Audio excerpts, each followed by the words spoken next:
The Seleucid Empire, one of Alexander's successor states, was this massive swath of land from the eastern Mediterranean all the way to the frontiers of India. During its 300 years or so, its many cities issued an absurd number of coins of all metals, and although we are naturally attracted to the beautiful gold and silver coins, the majority of pieces struck were smaller, humble bronze coins made for everyday transactions. These coins are widely available today for any collector, and they are just as fascinating as their fancier precious metal cousins. They depict religious symbols, royal imagery, military images, and I think they deserve your attention as a collector. So today in this video we're going over a basic introduction on these coins.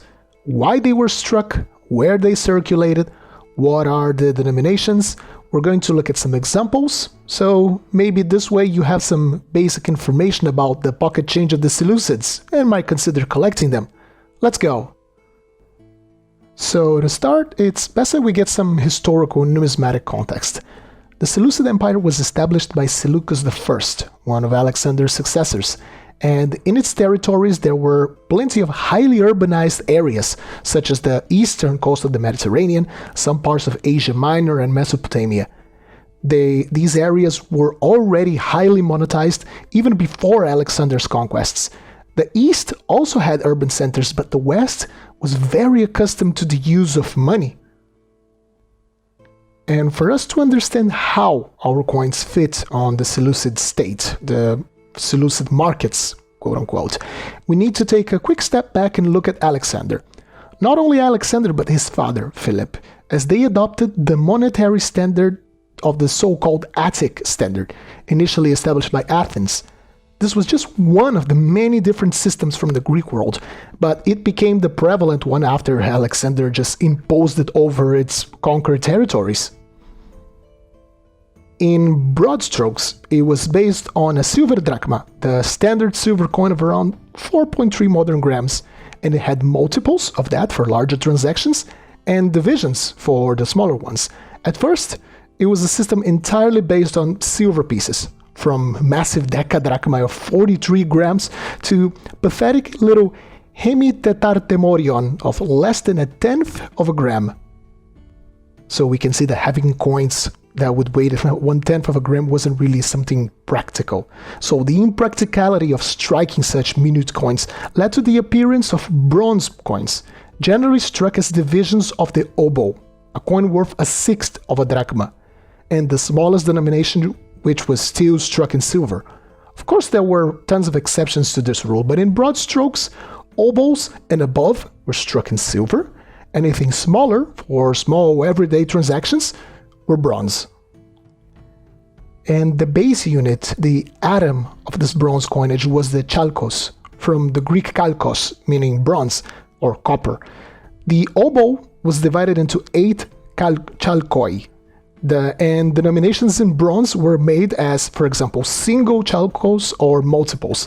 Generally, you had single, double, and quadruples, but as we will see soon, bronzes took all kinds of different shapes and sizes. For now, it suffices to say that a drachma was divided into 6 oboes, and each oboe was the equivalent of 8 chalkoi. When we talk about silver and gold coinage, the only mints allowed to mint these were royal mints, controlled by the central state, where the size and weight of every coin was very well controlled. After all, these were important coins made to pay for troops, for the government, and to conduct foreign trade, and precious metal was precious. Bronze coinage, however, was placed under the authority of local issuing cities, and despite some efforts to standardize the bronze coinage throughout the empire, these efforts just failed, as each city had its own denominations and weights for their bronze coinage. After all, it was bronze. The value of the metal itself was negligible compared to the face value of the coin. This means that if you lived in, let's say, Antioch, and you traveled to Tyre, unless the cities had some sort of agreement between them, which likely they did not have, your Antiochian bronze coins would not be accepted. Silver was fine and it was accepted everywhere, but bronze had to be exchanged, and it was very local in character. The end result of all of this was a ton of different coin sizes and weights. It was really chaotic. And we don't know exactly which coin can be determined as a chalcos, which one is a dichalcoi, etc. Also, the lack of good sources on prices at different time periods also shrouds in mystery the purchasing power of individual coins. But if we know that a drachma was the daily wage for a laborer and a chalcos, the smallest coin, was worth 1/48th of that, we can at least infer that the smallest denomination was likely only capable of buying very affordable things like a piece of the cheapest bread, a handful of olives, or a piece of fruit. So, to try to give some semblance of order in this mess, numismatists have established a series of theoretical denominations based on size and weight. For denomination E, the smallest, it would weigh around 1.13 grams and be between 10 and 12 millimeters in diameter, to massive A denominations of over 23 millimeters and over 10 grams. I'll put on the screen a table of the sizes of each denomination. You can pause the video and have a look to have an idea of what each one was like.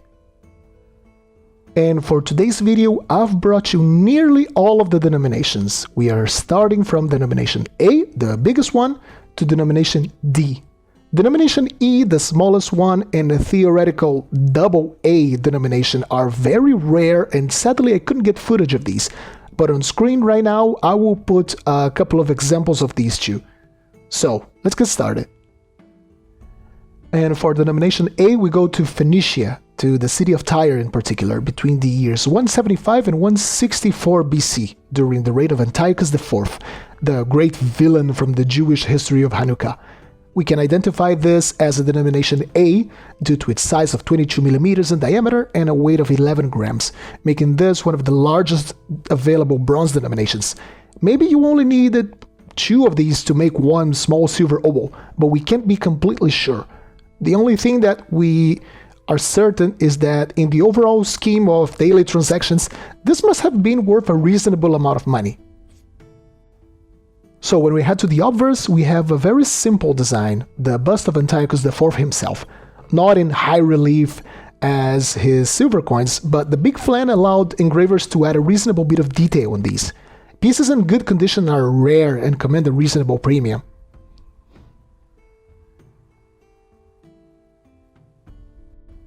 Heading to the reverse, we have the stern of a ship.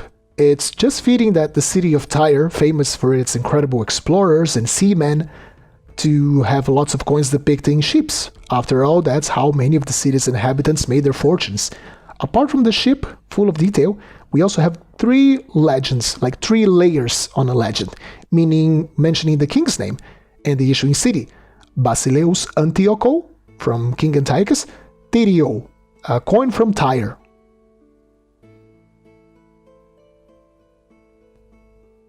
Moving down to denomination B, we go a bit further north to the city of Antioch.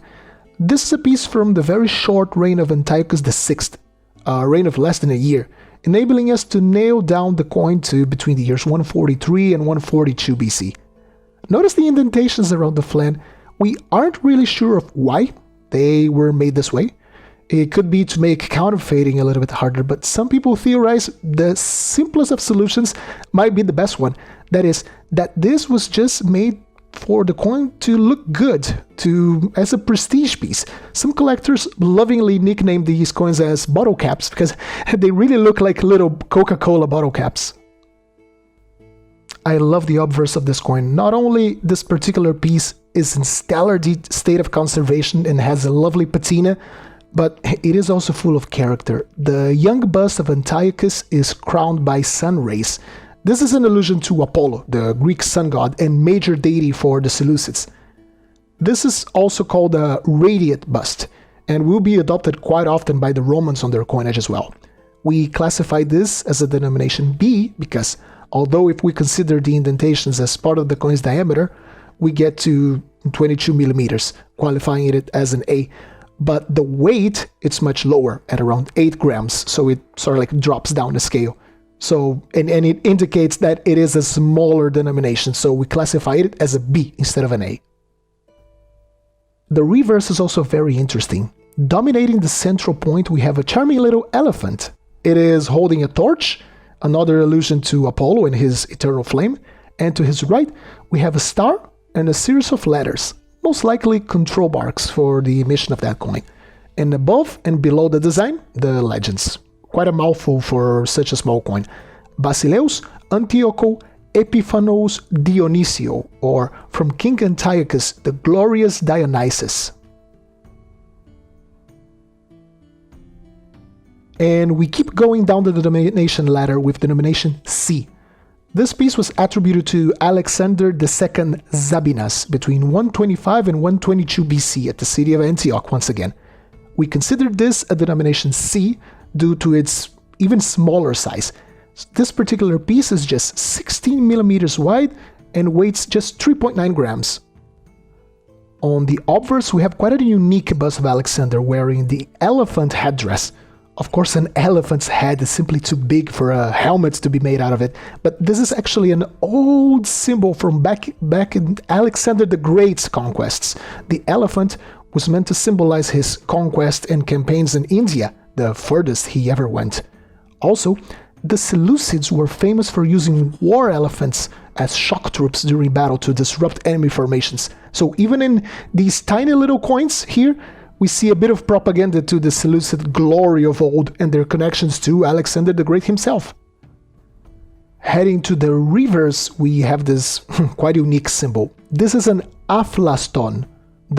This was a decoration placed at the stern, that is the back part, of warships. It had a series of protruding curves, almost like snake appendages coming out of it, making the ship look like some sort of sleek sea creature.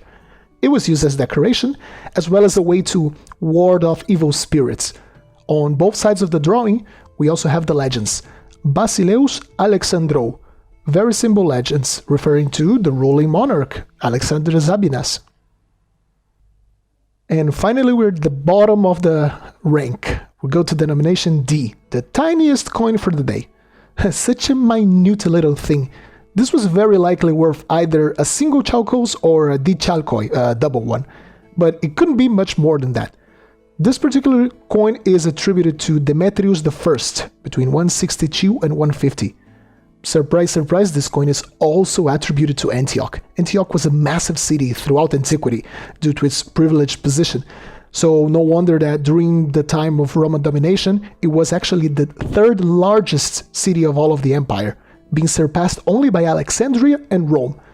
So we classified this coin as a denomination D because it was just 13 millimeters wide and weighs just 2 grams.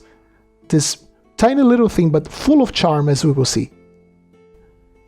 This time we don't have the king. Instead we have the bust of Artemis, with her hair tied on a bun and wearing some drapery over her shoulders. The coin also has the little indentations, like some of its bigger cousins, which gives it some extra charm.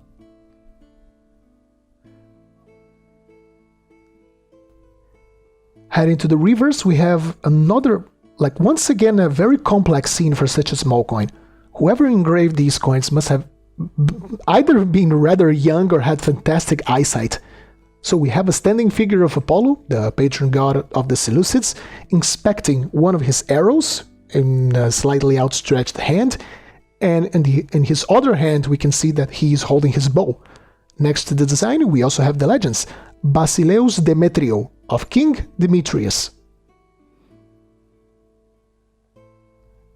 If you ever dreamed about being a famous numismatist and if you ever think about making a contribution to the overall numismatic knowledge, there is a big challenge presented to you.